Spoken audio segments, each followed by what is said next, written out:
All right, welcome everybody. I am Dr. Scott Waring. I'm a professor of social science education at the University of Central Florida, and I direct the Teaching with Primary Sources program at the University of Central Florida. And I'm thrilled to also be serving as the associate director for the Teaching with Primary Sources program at Northwest Missouri State University, along with the director, Dr. Tina Ellsworth, an assistant professor at Northwest Missouri State University. So we are thrilled to have you guys joining us here this evening. So thank you for making time. We love teachers, we love social studies, and teaching with primary sources. So we're thrilled to have you all joining us here this evening. So the Teaching with Primary Sources program at Northwest Missouri State University is funded through a program at the Library of Congress, the Teaching with Primary Sources program. But you do need to know that the content that is created and shared here is ours. It is not necessarily endorsed by the Library of Congress. So I want to tell you a little bit about our program. We're thrilled to be able to present this webinar tonight, as well as some other programming. So we do run our program for October 1st, 2024 through September 30th of 2025. And we're featuring three two-day workshops for pre-K 16 teachers and educators throughout several states, and really focusing in on rural educators and their needs. So our first one was in Maryville, Missouri back in December. Our second workshop was in Topeka, Kansas in January. And our last one was just last week in Platte City. And so we've been having an extremely enjoyable time working with a variety of teachers. As you see in some of these images, we've had great success in getting a lot of engagement and really thrilled to be able to be working with a variety of teachers. So at these workshops, we've been trying to present a number of different ways and pedagogical practices that may enhance their teaching and what they're already doing with primary sources. So we also are featuring these webinars. So you're luckily here as part of this one, and some of you, I recognize some of the names. I know you've been part of the first two, and if you haven't, then you can also get access to them on the website. And I'll show you a link here, a QR code in a moment where you'll be able to access that as well. But our very first one was offered on February 10th, and that was Teaching Through a Local Lens by Dr. Alyssa Ford. Our second one was back in March 17th, Bringing Rural Histories to Life Using Picture Books and Primary Source Investigations by Rachel Swearingen. And tonight we are thrilled to have Valencia Abbott presenting History in Our Backyard, Amplifying Rural Histories Through Inquiry and Primary Sources. And then our last one will be hosted on May 5th, and that will be Ethics, Access, and Historical Thinking, Conducting Oral Histories, Oral Historical Work with Students in Rural Communities. And that's hosted by Rory Dunn at Virginia Commonwealth University, a doctoral student there. So luckily, as I said, we do have access to these and other resources on our website. And so you can sign up for our newsletter, and you can also get on the website the previous webinars that have been recorded and are available there for you. So here are our webinars. I forgot to put that up while I was telling you a little bit about it, but those are our presenters that we have for our first four, and we will have an additional one in the fall. So we'll keep you updated. And so if you sign up for the newsletter, you'll keep getting the updates, other opportunities, and things that we are doing through the grant project. So be sure to join us for as much as you can, and always reach out to us, because Tina and I are very accessible, and we love helping teachers. That's really what we do. And our passion is helping educators and the students in the classroom. So don't hesitate to reach out to either of us if we can ever be of service to you. So tonight is the third webinar in our series, and it is featuring, as I said, Miss Valencia Abbott. So we're thrilled to have her with us tonight. She is from Rockingham Early College High School in Wentworth, North Carolina. Before we actually let Valencia take over, we would love to hear from you guys and get a little sense of why you joined us here tonight. So if you're willing to hop on the video, please talk to us a little bit. Tell us why you're here tonight. And if you just want to put it in the chat, we're willing to read that as well. But we love seeing faces. So if you're willing to hop into the video and talk a little bit, we'd appreciate that. I'll go. I'm Jay Bickford. I'm from Eastern Illinois University, and I'm up for anything with TPS. So, yeah. Yeah, luckily we know you, Jay. So it's good to see you, and thanks for joining. And you're always a very active member. So thank you.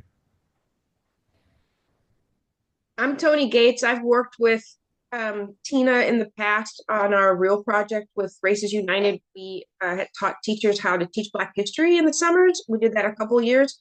So I'm just interested in learning about primary sources just from a personal standpoint of continued education, just on my own of learning.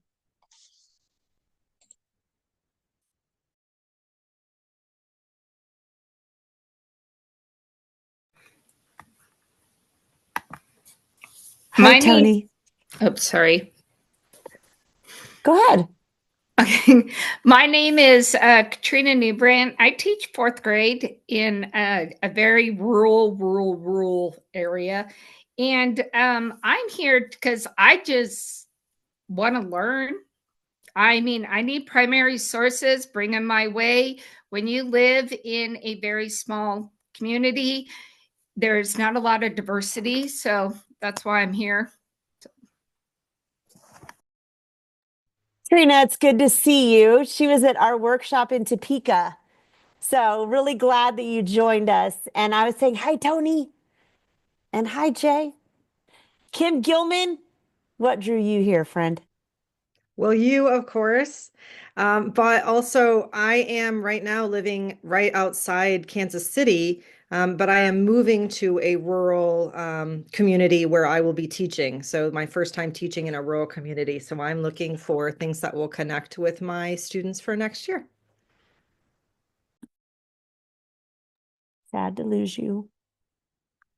Our loss is their gain, though. So Annie Evans says she's here because she loves NCSS webinars. And she's a fan of yours, Valencia. A shero in history ed. I told Annie Yeah, back at her. right. That is definitely right back at you.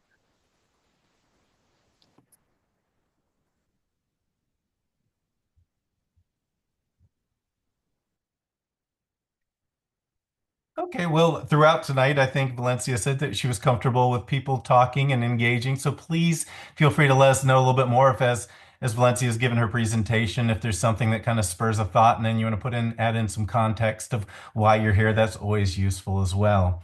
So Valencia is a veteran elementary school teacher, and she's going to uncover rural contributions to American history by highlighting the civil rights movement beyond 1968, Griggs versus Duke Power Company. And we're also going to get a peek at the upcoming projects such as the Race to the Dam that is part of the America 250 celebration.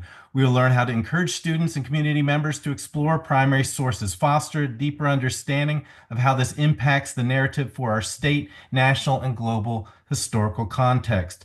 She will also share how we'll be able to preserve local history by documenting and sharing stories in our own backyard and by learning tips and tricks on how to do so in your own community. So please help me in welcoming Valencia. Thank you, Scott. Thank you, Tina. Thank you, everyone who's taken the time to be here on a Monday. I commend you. Thank you for that. I am happy to be here. Um, I just want to make one correction. I am not an elementary school teacher.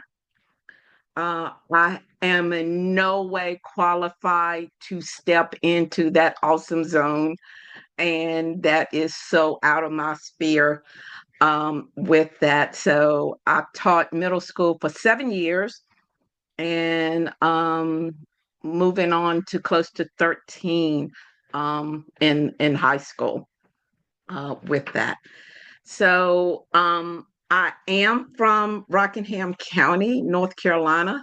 Oh no, but no, I am just honored to even be put into the realm of an elementary school teacher. Every time that I go to a PD and it's going to be work needs to be done, I sit at the table with the elementary teachers because I know that they will write and they will participate and they will be so, yeah. So I am not offended, not in the least with that. So not at all. So I am in Rockingham County, probably a place that you've never heard of, but after this webinar, I'm hoping that maybe you will put it on your to visit list. And if you're anywhere in the area, please contact me. It will not take a long time to show you my hometown, but I will definitely be willing to share this. Um, Tina and I met via social media, and I'm going to share a little bit about that later in the presentation with that. But to get to Rockingham County, okay. Rockingham County is located in the Piedmont area. We're 30 minutes outside of Greensboro, North Carolina, the Woolworth Cityans. It takes me 35 minutes to get there. That location has now been turned into a civil rights museum. We're north, right at the Virginia border. It can take 15 minutes to get into Virginia. So just to coordinate where we're at. Small population, 91,096 with the 2020 census, but we're 100 counties, but geographically, Rockingham County is one of the largest of the 100 counties. We're home to 4 rivers, the Dan, the Mayo, the Smith, and the Hall, and the Dan is going to play a significant part in the telling of our history. And some newer history with Rockingham County is our involvement with the American Revolution. I will let it be known that teaching the American Revolution early in my teaching career was not my forte. It was not my thing. I actually had to put a lot of effort into teaching it.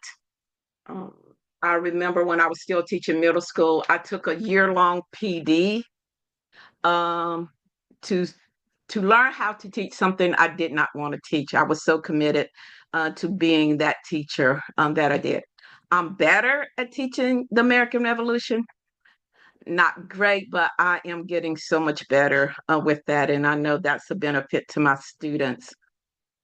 Small town, and some of the images will definitely show you some aspect. We are definitely small town.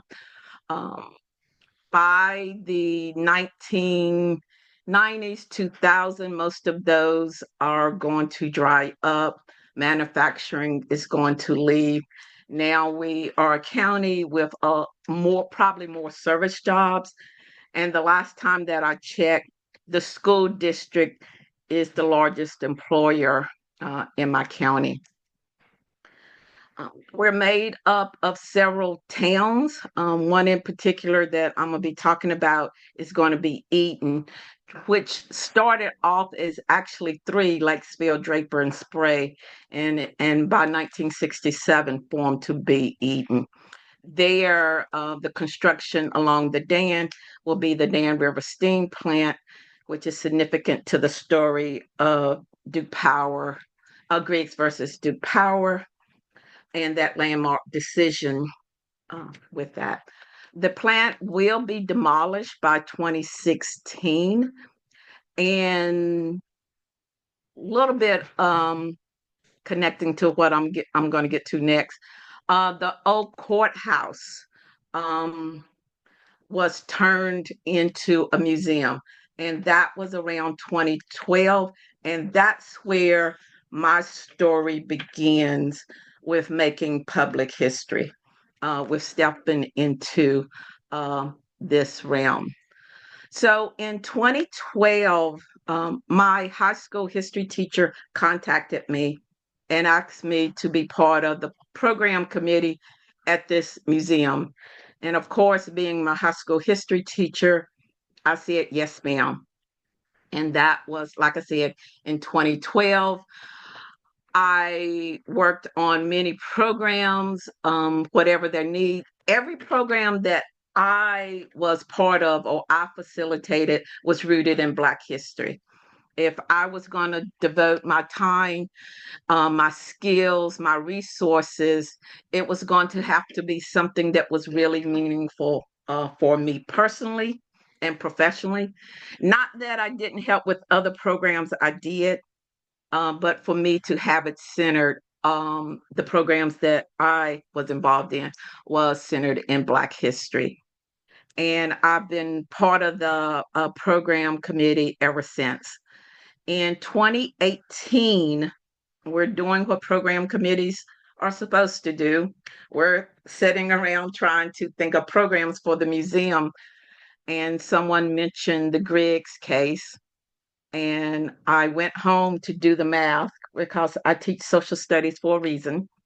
And in 2018, I figured that the 50th anniversary of that case was happening in 2021, right? So I'm going to come back to that a little bit later. But one of the things that I want to emphasize is that none of this was planned. None of this was on my bingo card. My goal was to be the best teacher that I could be. I came into the classroom, what we call back then lateral entry. I came into teaching. I was nearly 40 years old, second career. My friends thought I was crazy. I just wanted to teach, and I wanted to be the best teacher ever. Um, and I always felt that there was a deficit because I didn't come through the traditional system. So I was always seeking out professional development early in my teaching career. And those are the things that got me into those spaces and places where my network built. But being part of the planning committee with the museum enhanced that, it grew that, and it was beyond the classroom. And I just want to emphasize that it wasn't just a benefit for me, which it has. I have been invited to do things such as this webinar, to speak week before last. I was at in Atlanta at Emory University, speaking on a workshop. Again, never would have, if anyone had said, you're going to be speaking at Emory, that never would have crossed my mind. But even with the awards and the recognition that I received, and I am honored with each and every one of them, I truly am, because I personally feel that I'm just a nerd, and anytime that anybody's interested in anything that I'm interested in, I'm always surprised, shocked and surprised. I was like, this is just history. So I'm honored with each award and recognition. But beyond that, being in a rural place, the things that have been afforded my students is beyond measure. I have students that has never been to our state capital. And our state capital is less than 2 hours from here. I can say that I have had students that may not have even left with the county borders. And I know that the opportunities that's presented in the classroom and outside of the classroom, they wouldn't have gotten them anywhere else unless they were in the classroom, and in particular, the classroom at the early college. The school that I teach at offers our students the opportunity to get an associate degree along with their high school diploma. It's a 5-year program. Many of our students can finish in 4.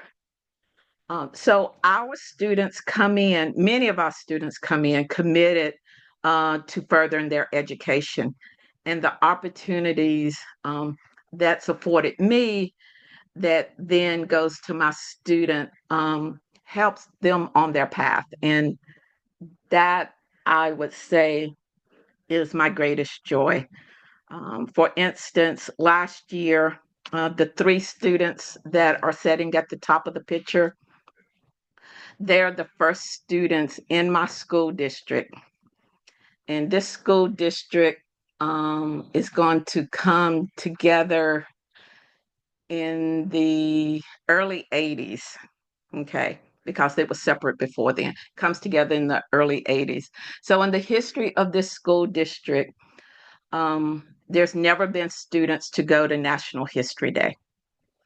So not only did these students go to National History Day, they placed 3rd out of 3 at regionals in the documentary. Not really hopeful going into state, but since there was only 3, they made it to state. And once they were at state, they finished first in that and afforded them the opportunity to go to nationals. So again, when I'm speaking of these opportunities, it really is for the students, as with I think almost every teacher I speak to, when we say that we do it for them. And I really meant what Scott said at the beginning. Please interrupt me. I'm not really good at checking the chat, so if you would share what you shared, Tina or Scott, if anything is in the chat, But um, I will be happy to address that as I go. I'll keep my eyes on it. All right, thank you. All right. So as we speak about students, one of the things that I know we do as teachers is that we are teaching them the skills that they need. We do it every single day. We're teaching them research skills. We're teaching them soft skills. We're teaching them the reading, the writing, the critical thinking. All of these things that we're sitting there creating these lessons for. With some of our students, the ultimate goal is to get a grade. And I found out that we can go way beyond that. And with the use of primary sources, with the use of extending our practice beyond the classroom, we can make those practices into performance. This year, a group of students worked on a documentary. Again, I'm going to show you later, a little bit later, on their project.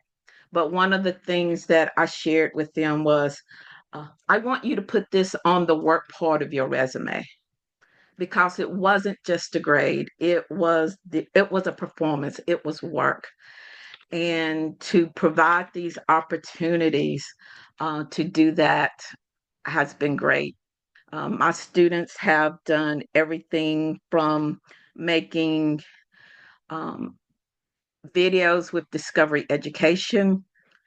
In the left-hand corner, one of my students, she's doing a tourism reel for our tourism department regarding the Griggs case.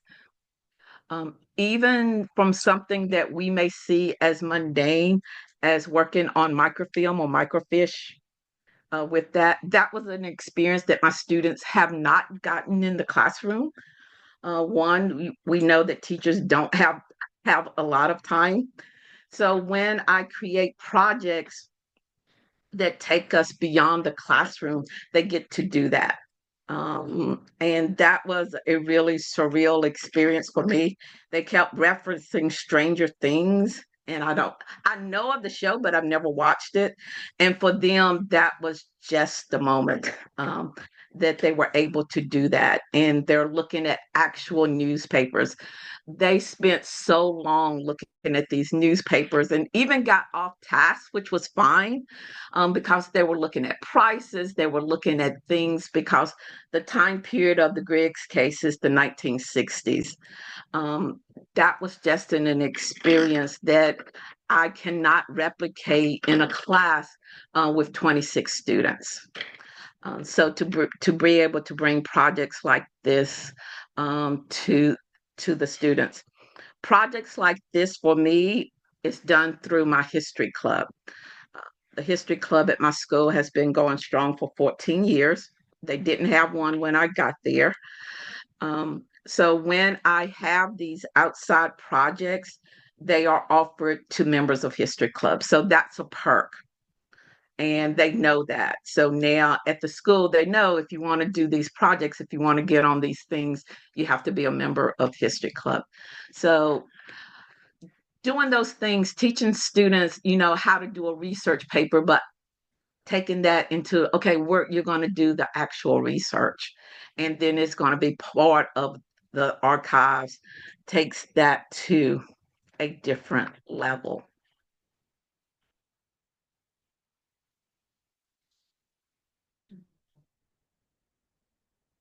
So, as I said, at the beginning, I am on the planning committee since 2012 and did several programs. And the Griggs versus Duke Power project took off in a way that I just never imagined. My preference in study is 19th century Black history, particularly in the South. I love 19th century history. Everybody that I want to talk to or study is dead. I don't have to worry about talking to people. It is just, you just find what you need and keep going with that. You read lots of books. So, working on a project that took me into the 20th century took me out of my comfort zone, expanded my wheelhouse on not only how I teach, but also what I teach. It made me more confident in the ability to network. Because with 20th century and 21st century, you have to talk to people. And that was not my strong suit. But it had to become my strong suit when I started doing the research. So Griggs versus Duke Power is a United States Supreme Court case that was decided in 1971. When I started this research in 2018, probably, I don't know, 99% of the people had no knowledge of that there was a Supreme Court case that originated here. And I knew scant, very little about this case. I knew that there was some kind of case and it happened here. That truly was it with that. The case is that in March of 1966, 14 African American men wrote a note to their supervisor asking for the chance to apply for jobs in other parts of the Dan River Steam Plant. They were segregated to the labor department, which was the lowest paid. It was also the dirtiest manual labor, and that's where they had to work. I also want to say that at this time, working for Duke Power, no matter if you worked in the labor department or anywhere, was one of the highest paid jobs in the county and probably in the state at this time. So these 14 men put their name on this note and made this request. So not only were they risking their jobs, they were risking their lives. 1966 is 2 years before the assassination of Martin Luther King Jr. We know that this is also the civil rights movement, but this is Jim Crow era as well. And we know that lynching is going on. We know that Black people can disappear and in rural places more so. So from there, and with the involvement of the president of the local branch of the NAACP, James Arthur Griggs, and with the involvement of the Legal Defense Fund of the NAACP, this is going to be taken to court. It's going to take nearly 5 years for a decision to be made. But on March 8th, 1971, with a unanimous decision, they win their case. And not only do they win the case, they also change employment law that's still in effect today with that. Now, this is a history that I will say before we started doing this research, like I said, I would bet 99% of the people here did not know about this history.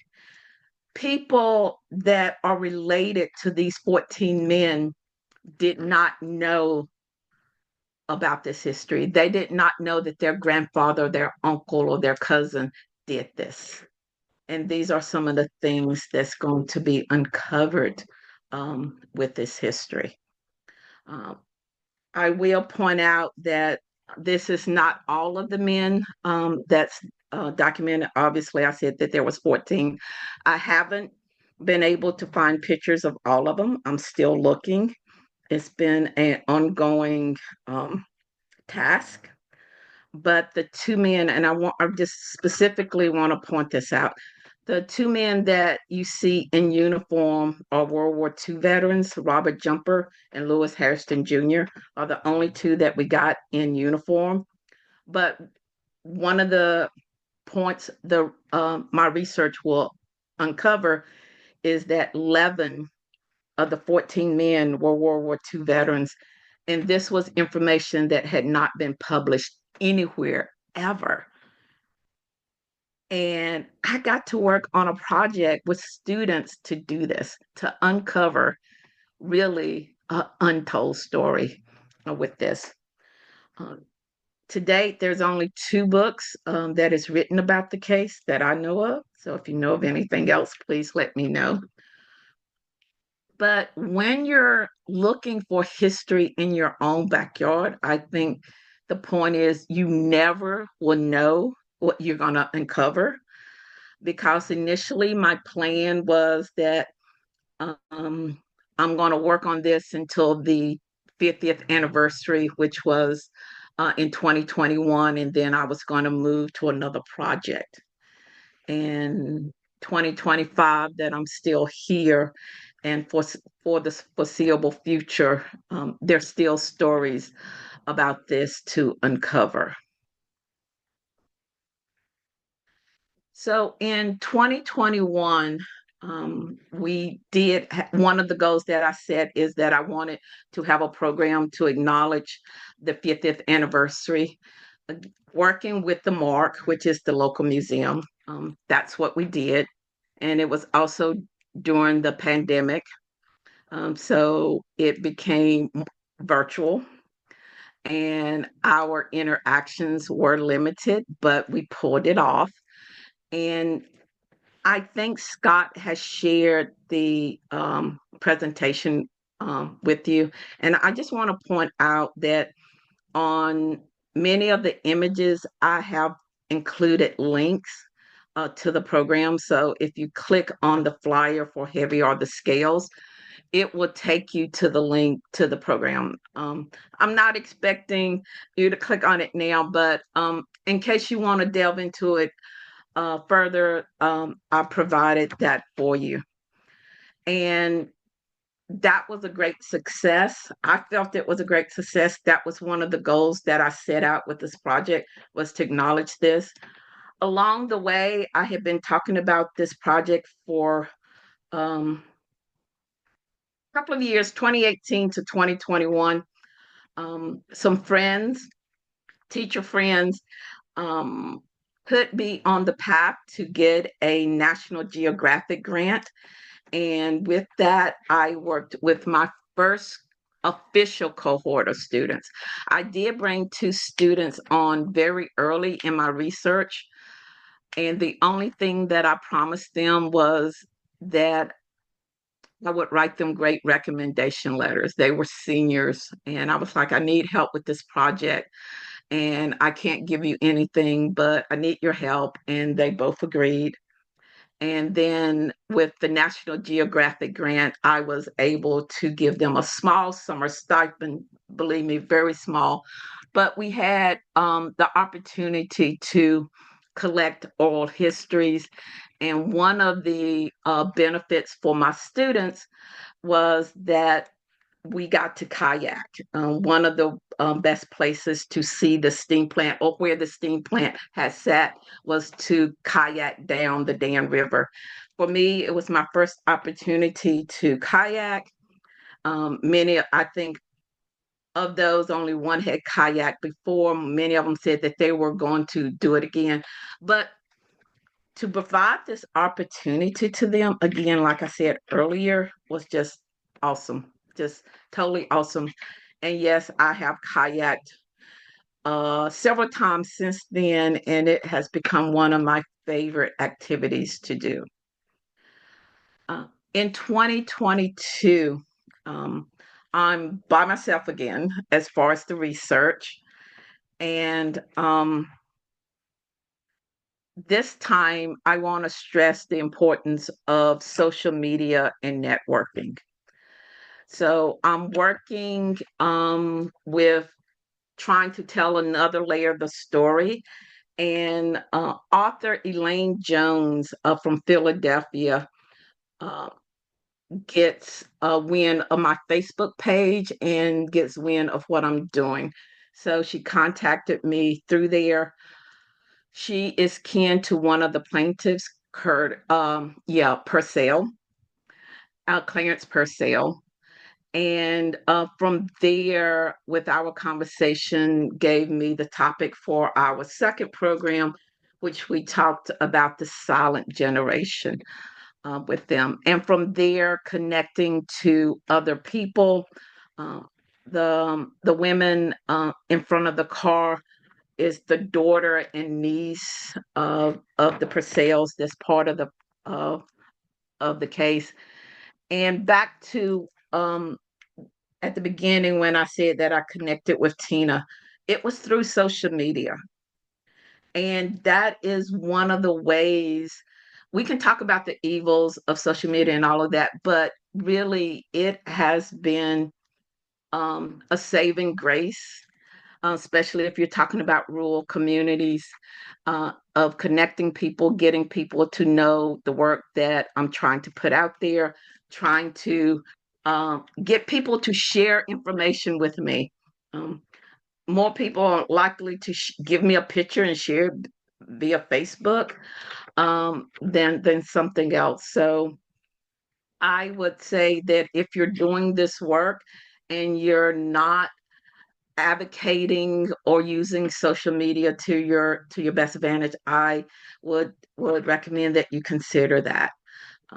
I'm not on everything. I do not do TikTok. I have no interest in that. I don't know how to do Snapchat with that. So I'm very limited, as my middle daughter tells me, I'm such a baby boomer.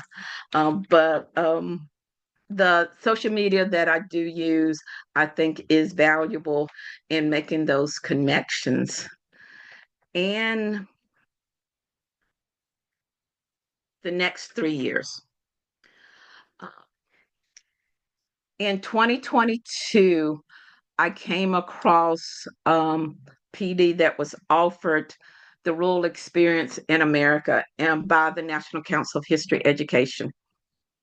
And one of the reasons that it made me stop is that that was the first time that I had seen professional development curated specifically for rural places. And I was intrigued and I signed up.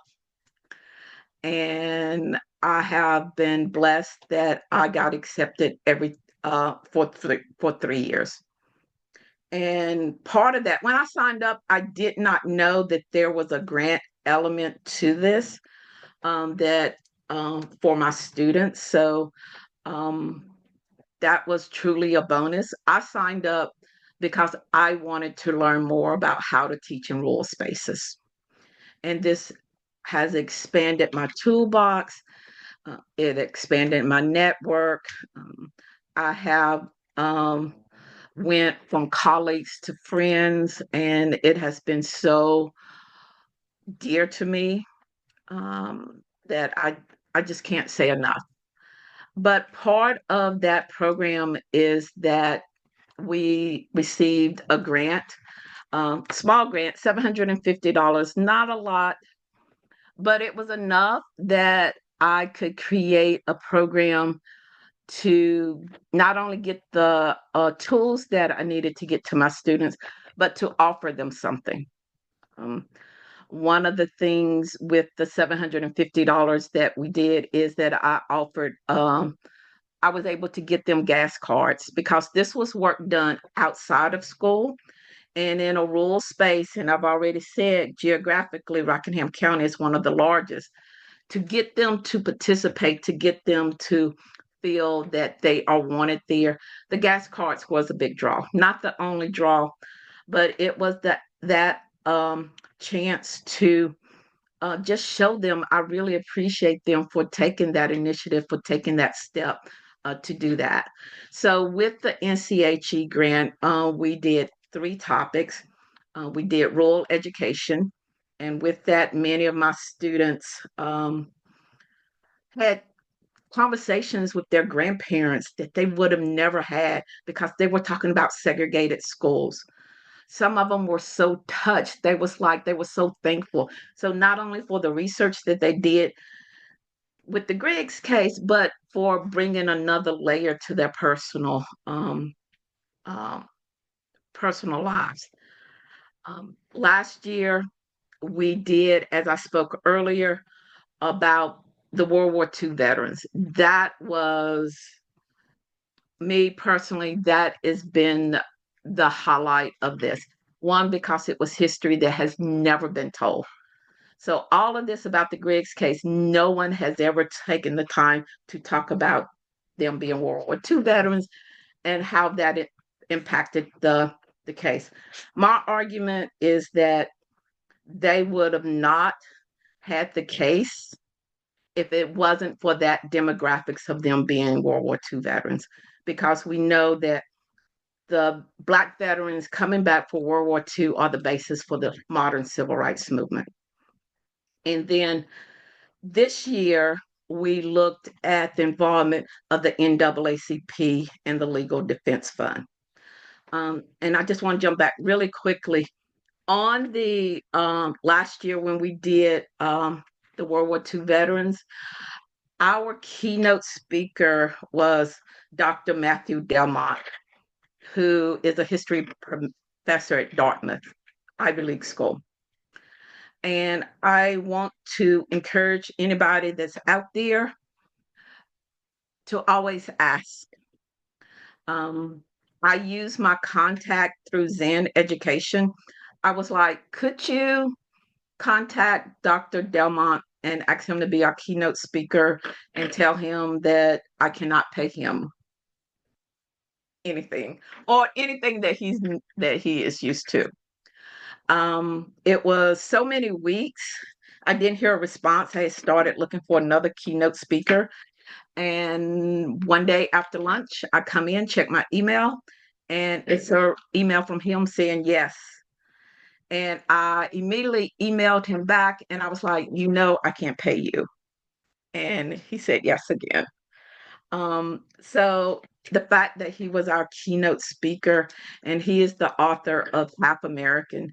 And if you don't know that book, I encourage you to get it. I am not a fan of military history. I don't understand flanks and all of that stuff. And as I told Dr. Delmont, you're going to make me be more appreciative of military history. And he did. The stories, the layers of history that he added to, not only added depth to my personal understanding, but also made my teaching of not only military history better, but definitely my teaching of World War II a lot better. So I definitely encourage you to get that book. So on each of those flyers is a link to the recordings for the presentation. So if anybody wants to go back and see what my students have done. All students participated in some form. This year, their participation was at a greater level because with each year with working with students, I learned how better to do this. It is different with working with students outside of the classroom and that expectation and everything that needs to go with it. And Tina and Scott, and probably many of you know that putting on a program, any type of program, is a lot of work and a lot of hiccups and a lot of things that just normally may not come into your regular teaching day. And that gets me to why all of this is important. And it's important because we are saving history. We are creating archives. We are building the resources that I'm hoping other historians and scholars will speak to. As part of this journey with telling the story, in 2023, we were able to get 2 historical markers. My goal initially was to get one, which is the white one, which is the North Carolina Highway Historical Marker, which we didn't get until the second, till later that year. But the first one we got was through the African American Commission, North Carolina African American Commission, honoring people, places, and events of the civil rights movement. And we made our argument. Rockingham Tourism put in the application, and we received that that historical marker. And the one that I personally worked on was the highway historical marker. That was a task. I had never seen the application before. One of the elements is that you have to have primary sources to validate your application along with that. So that was a learning experience for me, and it also proved the importance of not only where to get the primary sources, but how important primary sources are in telling our stories with that. So we had 2 ceremonies, one in August of 2023 and then one in October of 2023. So we have these permanent markers, again, of this history in 2018 that the majority of people did not know about. And as you can see, these are projects that you can do with your students. So what I'm going through with Griggs isn't a one and done. This is probably similar stories that are in your spaces right now, because I would have never imagined in 2018 that we would have 2 historical markers speaking of this history. So you don't know until you get in there and uncover it. Right. But I also know that I did not do this alone. If it wasn't for the assistance of my friends, my colleagues, the teachers I work with, organizations that I volunteer with, organizations that have just truly become part of who I am as a teacher. If it wasn't for them, none of this would happen. I spoke earlier of Zen Education Project. Through Zen Education Project, and the link, I think every one of these are linked to go to their site.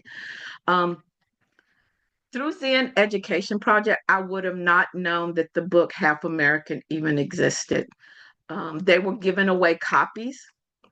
And every time Zen Education said that they're giving away copies of book, I sign up.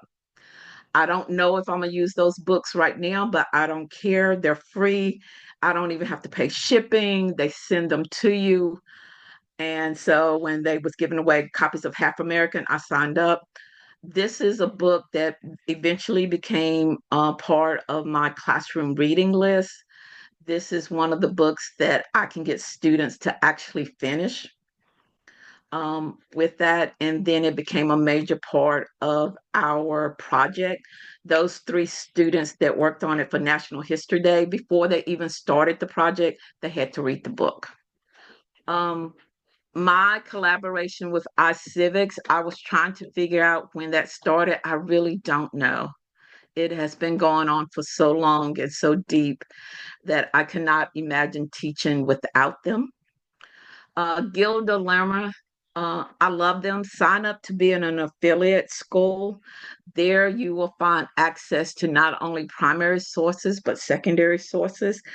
And every month they give stuff away. I love free with that. I've already spoken of NCHE. Also, don't forget your local organization, the North Carolina Council for the Social Studies. I'm serving my second year on the board. I've been a member for many years, and I've upped my ante with my participation. Their support, their network is really great. And that also brings me to our local Holocaust Council with them. Again, that network. Through that council, they funded a trip for me to go to Poland in 2023 with that. Again, expanding my network, taking me to the primary sources. It was a tough trip. It was almost 2 weeks in Poland, but you're talking about experiencing primary sources firsthand and how that changed my teaching of the Holocaust and World War II in the classroom. Local organizations, well, state organizations such as CREED, look for specific organizations for those demographics where those stories are not being told. I know in my state there are organizations for Asians and Asian Americans, Native Americans, American Indians, specific for Black teachers, Black students. Those places can help you with that network and get you started in developing deeper relationship, not only with your community, but helping you develop, I guess, those muscles in teaching. And above all, more than anything, I love the resources. We as teachers don't have money and we don't have time. And when I'm using sources from there, from any of these that's on the screen, I don't have to double check and triple check. I'm going to do my due diligence with anything that I do. But if I know that it's coming from a source that I can trust, that helps as well. So that would be one of the things that I recommend. And almost finished, almost to the end. As I said earlier, my teaching of the American Revolution, whew, at the beginning was not good.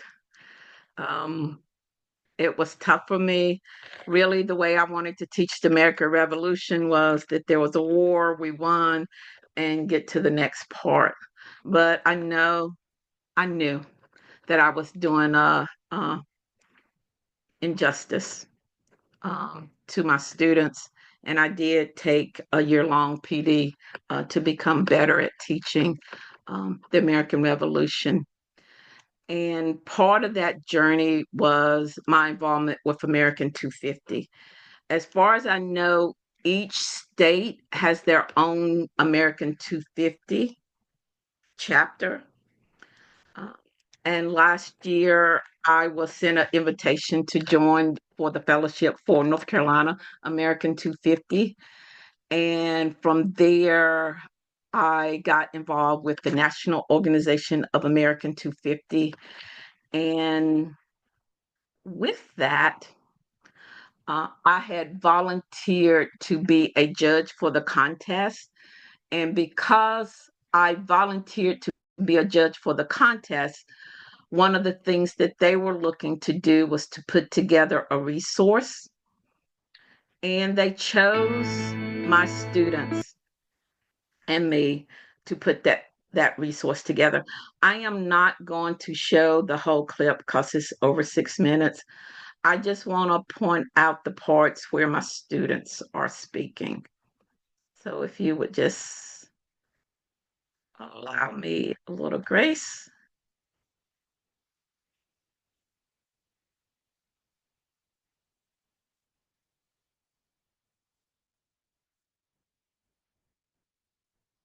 Why is this not playing?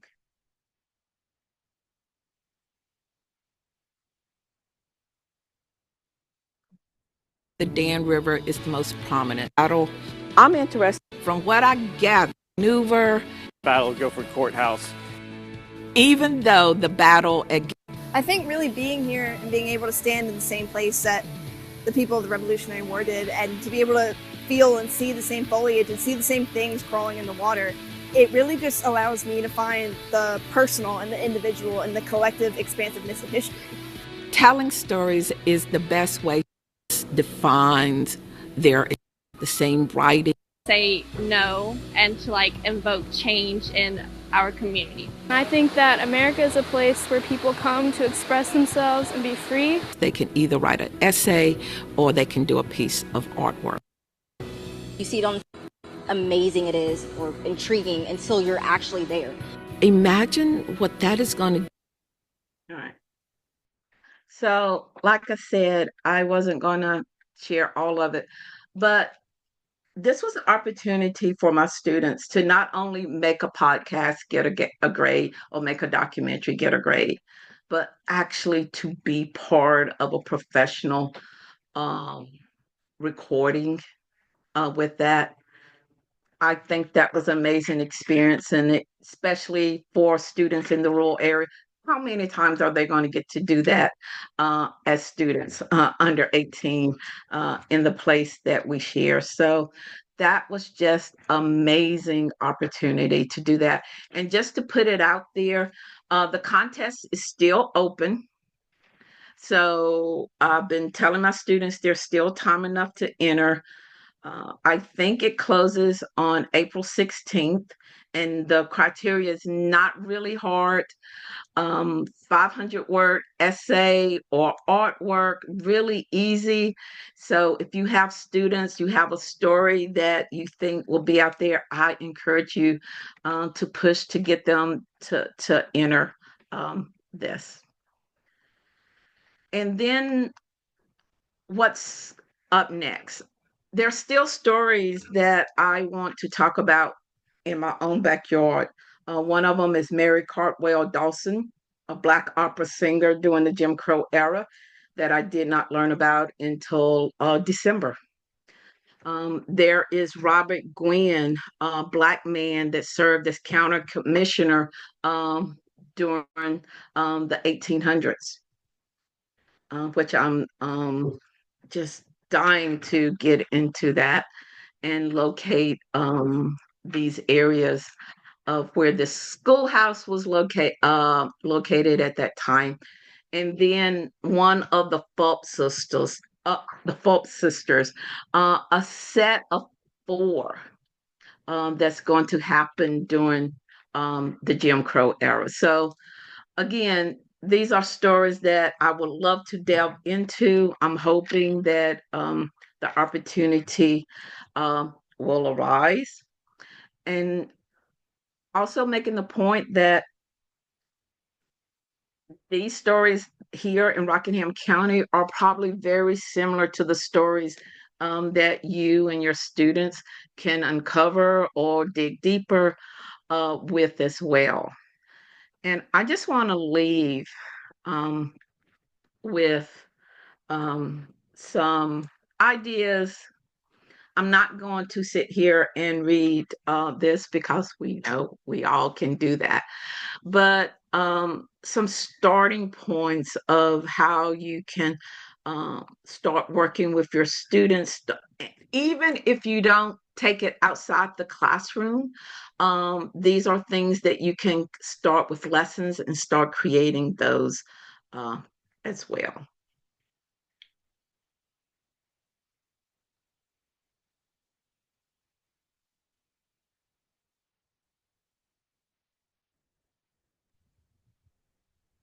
Thank you, Valencia. That was amazing. I can tell that you're a dynamic, engaging teacher, you're a lifelong learner, and you really do care about what you do.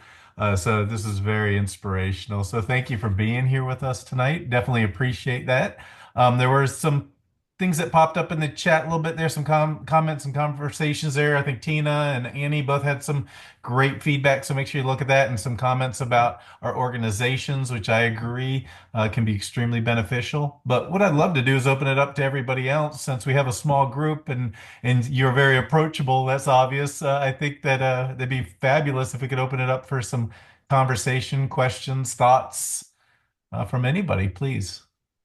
Just had the thought, thank you so much, Valencia. It's so inspiring. I think it's so wonderful that you gave your students so many firsts opportunities, which is just so valuable for their lifelong learning. And I loved how articulate they were about what they were learning. I thought that was really cool. What you're doing reminds me of my friend Bill McCamey here in Missouri. He has a podcast that's called Nameless and Unremembered. And it sounds an awful lot like what you're interested in doing and uncovering stories about African Americans in Missouri that really were doing some incredible things during time periods when you wouldn't think they'd be able to move about the country very easily. Just an inordinate amount of stories that there are not, that haven't been told. So I just wanted to just make that comment that I love that you're kind of doing that. And he'd be a great person, like a resource to reach out to if you were ever interested in just learning about how he maybe uncovers different things and finds maybe some more information, like how you're trying to, find even photographs, things like that. He may have some resources. So I'd be happy to share his contact with you. And I know he would love to talk with you about that if you were ever interested. Well, thank you, Tony. I started writing down as soon as you started speaking. Yeah, Bill McCamey. You can just tell him Tony Gates sent me. Just say Tony Gates sent me, and he'll do whatever you want. Oh, I like the pool. So yes, I will definitely name drop. That has been one of the things that this has taught me, and one of the things that I passed on to my students. I was like, they're either going to say yes or no. Exactly. That's right. That's it. They're either going to say yes or no. So you can ask. That's exactly right. And that's what he's done with several of us. We're all musicians in town that he works with, and he just he didn't have any. He didn't couldn't pay us, but and we had to research. We had to research what we were gonna talk about on the podcast. But it was so interesting, and it's stuff that none of us knew about. So we were paid, paid with knowledge, which is there's no price tag for that. So I just want to say thanks for what you're doing, and then that's about all I had to comment.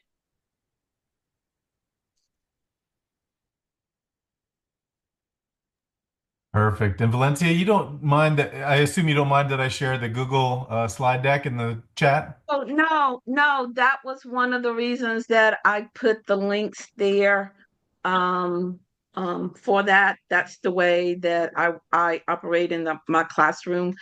One of my saying is knowledge is power, but shared knowledge empowers us all. So I will share, and believe me, anything great that comes from me, I stole it from another great teacher.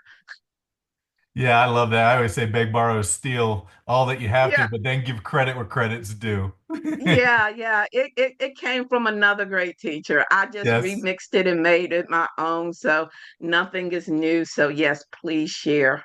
All right. Thank you. So it's in the chat, and it looks like Annie wants to speak with you. Hi, Valencia. It's your friend Annie in Virginia. This was amazing. I mean, I already knew how amazing you are, but I didn't know all the details about this project. I knew you'd mentioned it before, but I cannot wait to dig into your slide deck. And I put a comment in the chat about a similar project that a teacher here in Virginia did with markers, historical markers, reuniting a descendant community called Lucyville. So I don't know if you'll get the chat transcript, but I want to connect the two of you because you're doing similar work, and I think y'all could team up and maybe do some other things that we would love to support. Okay. How far is Cumberland County from Richmond? Do you know? It's about 30 to 45 minutes. It's not far. Okay. If you ever come to Richmond, you better tell me, because I will meet you and take you everywhere. Oh, okay. I love coming to Richmond. It's a beautiful city. And I think if I was going to live anywhere going north, Richmond would be the place. And plus, I have my college roommate that lives in DC. So I am through there as much as I can, but I will definitely get in contact with you if I'm anywhere close. Yeah, we got to make that happen. Yes. This was great. Thank you.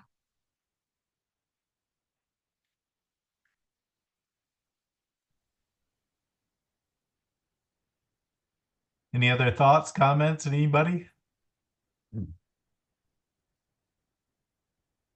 And at Valencia, I'm sure a lot of the others who are listening and who watch this podcast later, I also love that you're taking global opportunities and expanding your horizons beyond our borders. As you said, you delve into 18th century history, but you're still interested in more recent and current events and things of that nature. And with the Holocaust studies, being able to go to Poland was probably extremely phenomenal and experience. So I love that you do that too. Then I'm sure you share that passion with your students. So that's really exciting that you take that beyond your knowledge, as you said, but provide that to your own students. And yes, and a lot of that teaching of the Holocaust, that practice, um, especially with the National Holocaust Museum, even though we're talking about that subject with the Holocaust and you're talking about Black history, a lot of those practices can be used, especially, and I hate to use the term controversial because history isn't controversial, history is history. But when teachers get to those parts of history where they're not comfortable with teaching, I suggest you go to the National Holocaust uh, website, look at what they have to offer, look at their videos, and even though they're talking about that, you can put that into being with almost any history that you're talking about. And it's, again, it's one of those things that you don't have to worry, do I need to verify this information? You don't. It has been proven that it works. It's proven that it's good. And that saves teachers a lot of time. Absolutely. And I love those kind of resources too. So definitely. And the rest of you, as we continue on with the project, if you have other ideas that we can share with Tina and I, please share it our way and we'll help get it out to others. I mean, that's really why we're all here together to create this community. So thank you. Any other comments, thoughts? Anybody?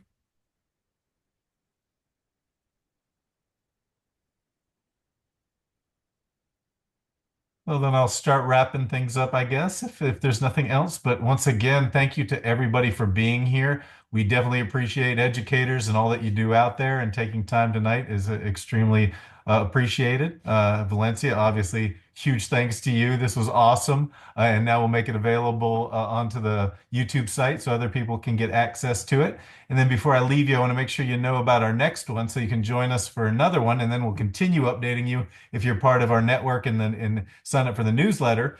But I want to make sure you know about marking your calendar for the next webinar with Rory Dunn. He's a doctoral student at Virginia Commonwealth University. He's taught K-12 social studies and social studies methods courses and has provided PD for teachers alongside with NCHE. And I've worked with him some as well, and he is tremendous. Next month, he's going to be presenting on ethics, access, and historical thinking, conducting oral history work with students in rural communities.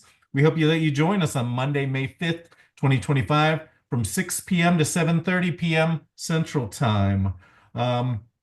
Any last comments from our director, Tina?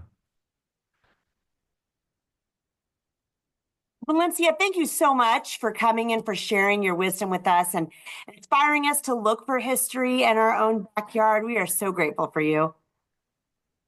I am just thankful for this opportunity because I am truly that nerd. I will talk about history at a drop of a hat, that or my grandchildren, it doesn't matter. Those two subjects, I will share the knowledge. So just thank you for this opportunity. I hope that someone takes something useful, and I look forward to seeing what they uncover. Well, thank you all again, and hopefully we'll hear from you. And if not, we'll see you in May. So thank you all. Take care, and we hope to see you soon. Thank you.